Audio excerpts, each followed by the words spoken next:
Hello everyone. इस समय चल रहा है लोकसभा चुनाव और लोकसभा चुनाव के समय में पॉलिटिकल साइंस के स्टूडेंट के लिए कुछ फैक्ट को जानना महत्वपूर्ण हो जाता है।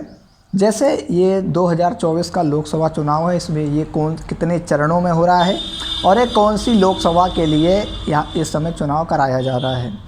इसके साथ साथ ही जो पिछले 2-3 चुनाव और हुए हैं उनके बारे में भी आपको एक गहरी इन्फॉर्मेशन होनी चाहिए, क्योंकि क्वेश्चन कई बार आगामी एग्जामिनेशन में पूछे जा सकते हैं और काफ़ी बार पिछले अगर कुछ सालों की बात करें तो इससे संबंधित प्रश्न अधिकतर एग्ज़ाम में पॉलिटिकल साइंस के किसी भी एग्ज़ाम में देखने को मिले भी हैं। तो अगर बात करें 2024 के लोकसभा चुनाव की, तो यहाँ पर अगर कुल चरणों की बात करें तो टोटल 7 चरणों में ये चुनाव करवाया जा रहा है। और अगर लोकसभा की बात करें तो ये 18वीं लोकसभा के लिए चुनाव संपन्न कराया जा रहा है।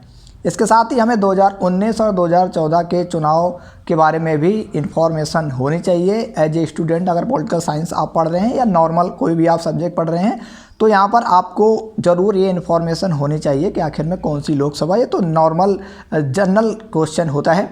तो 2019 का ये जब लोकसभा का चुनाव हुआ था तो वो 17वीं लोकसभा के लिए चुनाव हुआ था और ये टोटल 7 चरणों में आपका करवाया गया था 2019 का लोकसभा चुनाव। वहीं पर अगर हम 2014 की बात करें तो अब तक के इतिहास में, यानी अब तक के लोकसभा के इतिहास में सबसे ज़्यादा चरणों में अगर कोई चुनाव करवाया गया है तो वो 2014 का लोकसभा चुनाव है, जिसमें अधिकतम यानी टोटल 9 चरणों में ये लोकसभा चुनाव संपन्न कराया गया और वो 16वीं लोकसभा के लिए चुनाव संपन्न कराया गया है। यानी आपने समझा इस शॉर्ट वीडियो में कि 2014, 19 और 24 अगर हम चरणों की बात करें तो 14 में 9 चरण, 19 में 7 चरण और 2024 में टोटल 7 चरण यहाँ पर रखे गए हैं। अगर लोकसभा की बात करें तो 16वीं लोकसभा 2014, 17वीं लोकसभा 2019 और 18वीं लोकसभा जो इस समय चुनाव करवाए जा रहे हैं वो 18वीं लोकसभा के लिए संपन्न कराए जा रहे हैं।